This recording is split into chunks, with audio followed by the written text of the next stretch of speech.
Hi everyone, this is Taras10. Thank you so much for joining us today for another podcast of Taras10. I'd like to welcome you and also welcome our guests Carlton van Putten and Brenda Anderson. We're going to quickly get to their introduction, but if you haven't done so already, you should download the 10 preparation stages to start a successful business.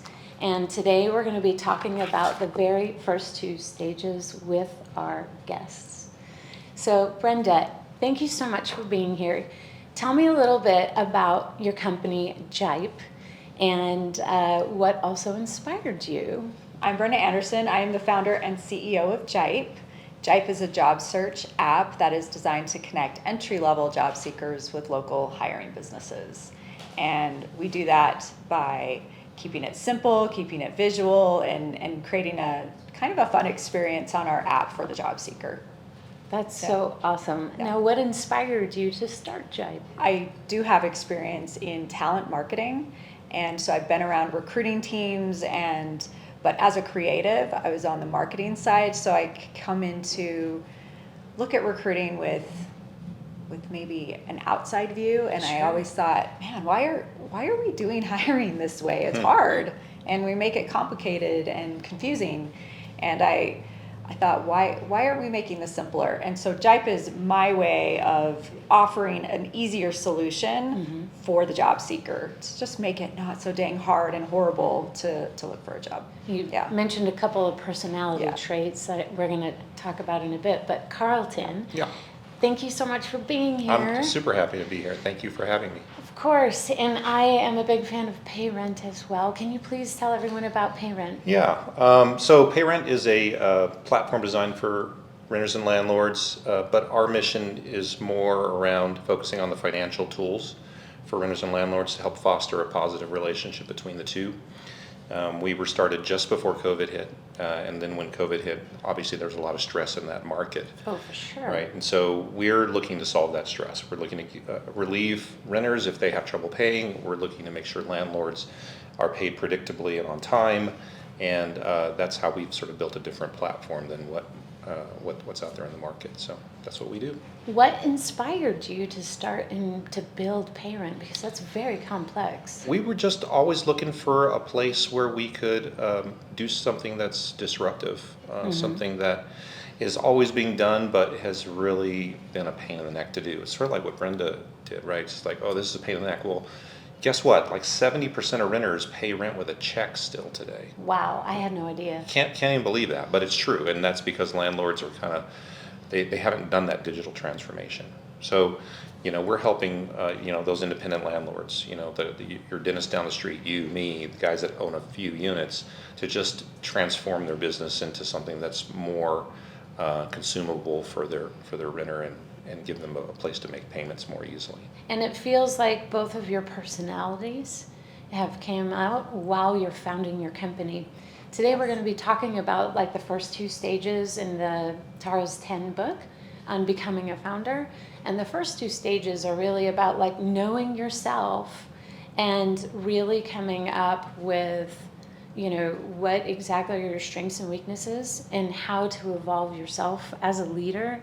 Because as a founder, you're leading the company, right? So love to hear a little bit more about, when you started these companies, you guys, what did you think about your personal strengths and weaknesses? Did you see yourself as a founder or a CEO of a big company one day? Or, how did you self-perceive and how did you take it from there?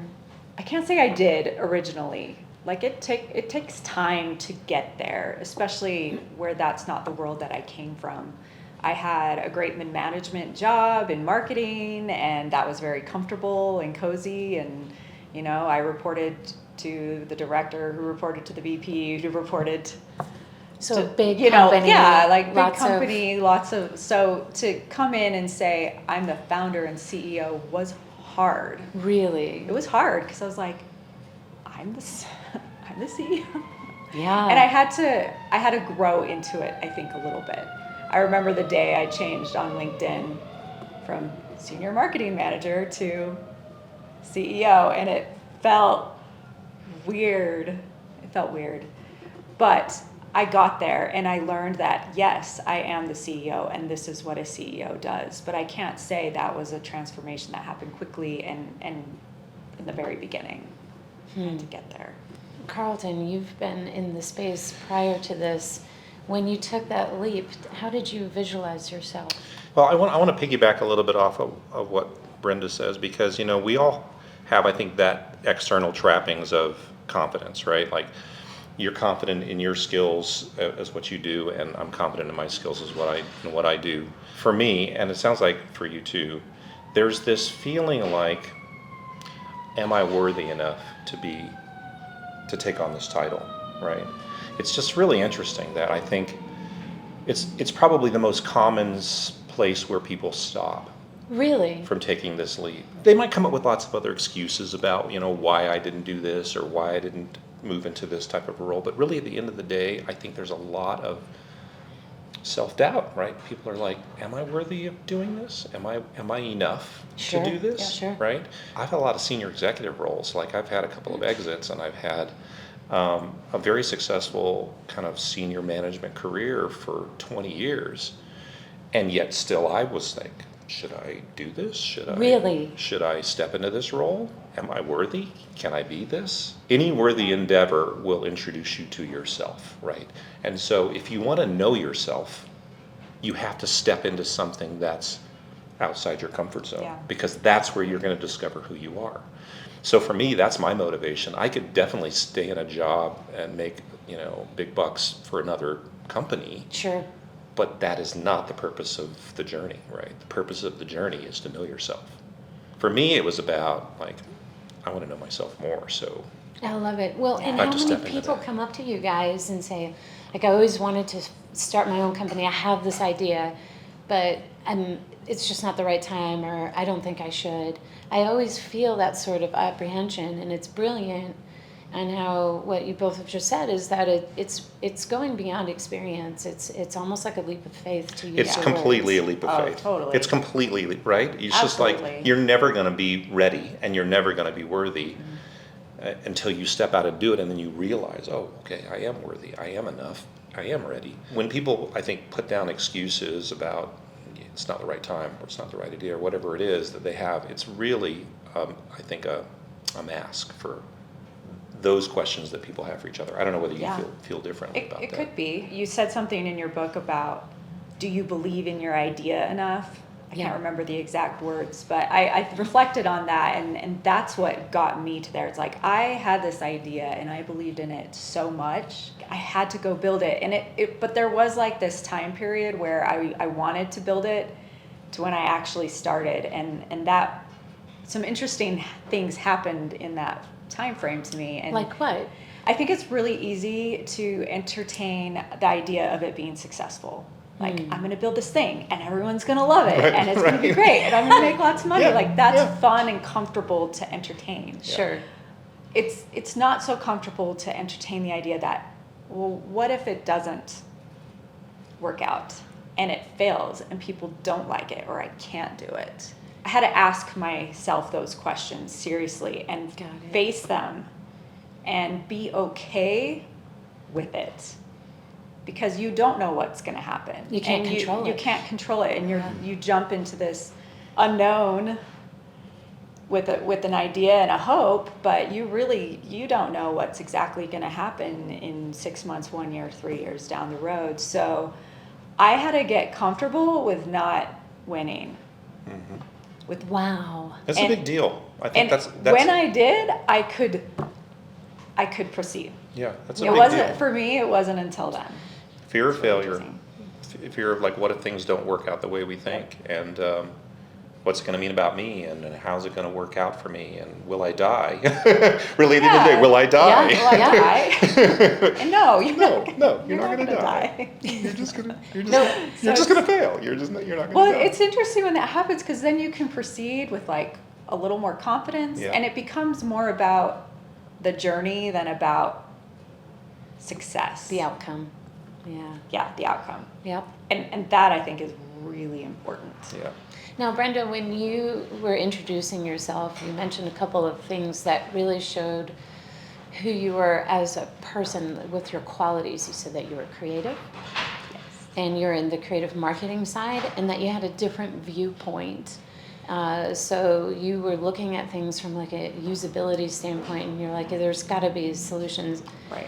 So you're also like a problem seeker and a problem solver with this creative, I forget if it's a left or right brain side, but a strong dominant side of approach. When you were looking at yourself and becoming that CEO, what other aspects were you like, okay, I need to improve these certain areas so I can build a better business plan and build a better product? Like, did you do any sort of self-reflection or evaluation of like, I'm going to grow in these areas? Honestly, I didn't know what was coming.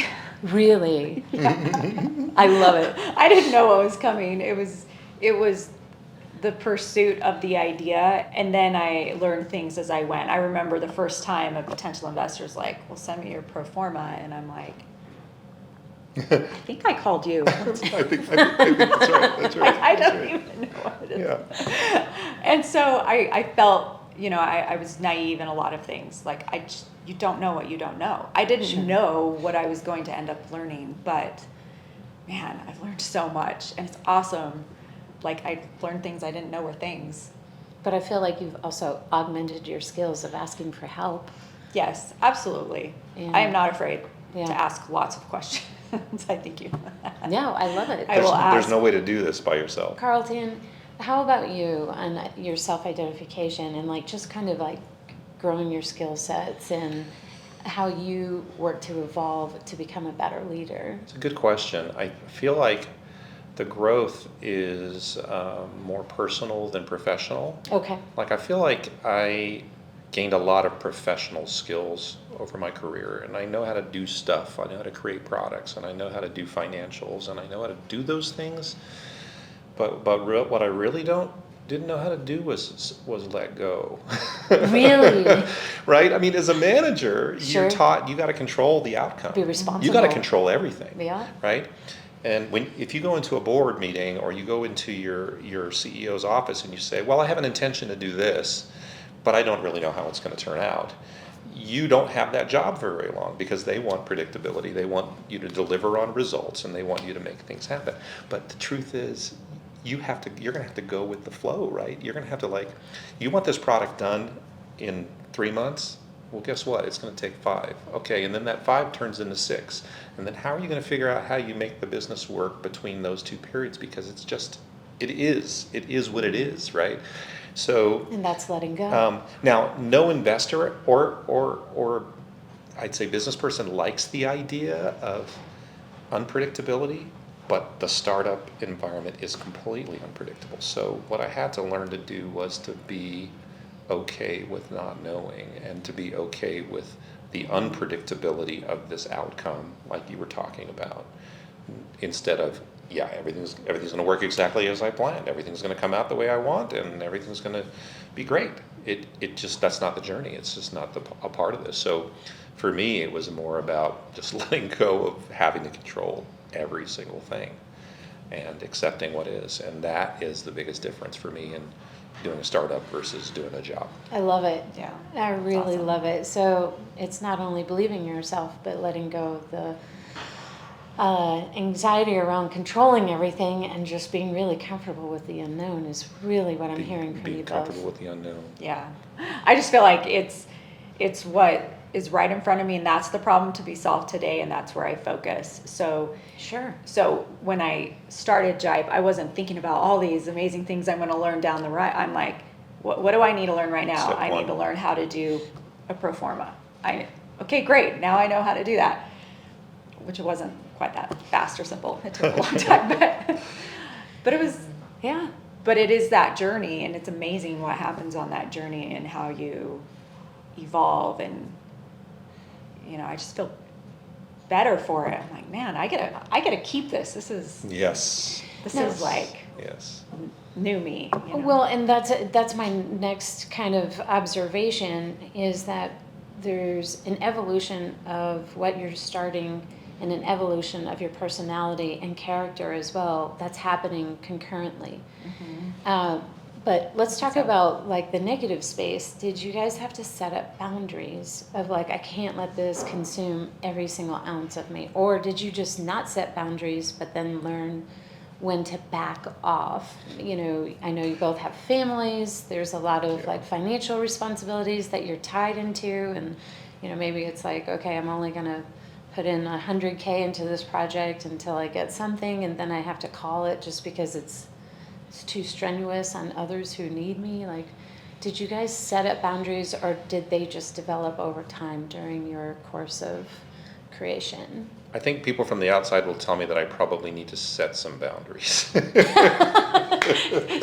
So no, Tara. So no, I did not. I haven't set any boundaries yet. I still work a lot of hours. I get the feedback that I'm working too many hours. Yeah. And I'm just totally committed to making it happen. I think that you have to have that, go big or go home mentality like you're talking about. Sure. I do think boundaries are important, but when you're starting something from scratch, sometimes it's really challenging to say, okay, well, this is all I'm going to put in. And stick to it. Almost because I feel like that doesn't actually work. Like, I feel like if you focus on where you're going to stop, then you stop there. Like, if you say, okay, well, I'm going to do 20 push-ups, you will barely get to 20 push-ups. But if you say, I'm going to do 30 push-ups, then at 20 you feel fine. It's like you just make a decision about what your boundary is. So I haven't set a limit on when I'll give up. I don't think I will, actually, because I don't think that the universe works that way. Yeah, that's wonderful. I mean, I know we have failures. Like, I've had a failed business. You've had some failures. We have those things that aren't necessarily in our control. So that could happen, but I don't really think about a place where I would give up. How important, or would you encourage or strongly encourage like early stage people to get the right sort of advisors or exposure to other people that have already walked their path that they're looking at pursuing? Any reason to not get started is a bad reason. Like, if you say, well, I need to find some advisors. Well, I need to find a technical founder. Well, I need to find blah, blah, blah, blah, blah, blah, blah, blah. Well, I'll do it when. I think it's bullshit. I think it's a bullshit excuse. I mean, it's just like, you have to believe that miracles are going to happen and that people are going to come along the way to help you when you need them, and everything's going to be exactly as it should be. So you just have to do it. Yeah. That's what I would tell somebody who wants to start a company, is that you just can't wait for the right time. It'll never happen. Yeah. That's Well, great and advice. It'll never happen. That's great Absolutely, advice. I totally agree with that. And I'd also like to thank Workhive. Isn't this place cool? Yeah, It's we love it. amazing. It's awesome. Yeah, we're at a It's good. co-working facility called Workhive. It's in downtown Salt Lake. It's beautiful. And yeah. It's beautiful. And they have really good mugs. And really good water that goes in really those. good water. That goes in those. But for those who are watching, thank you so much. I hope you download a copy of 10 Preparation Stages to Start a Successful Business. If you have comments about this podcast, or if you read the book and have personal experiences that you would like to share, just do hashtag Taras10, as in the numbers 1 and 0. And I love we'll find you, we'll respond to you, and maybe we'll even get you onto the next podcast. Thank you for having us. Yeah, thank you. Carlton, Brenda, thank you so Good to much. see you again. Yeah. I wish you the best of luck with Jipe and Payrent. And yes, you'll also find links to their companies as well. So thank you so much. Thank you. Bye.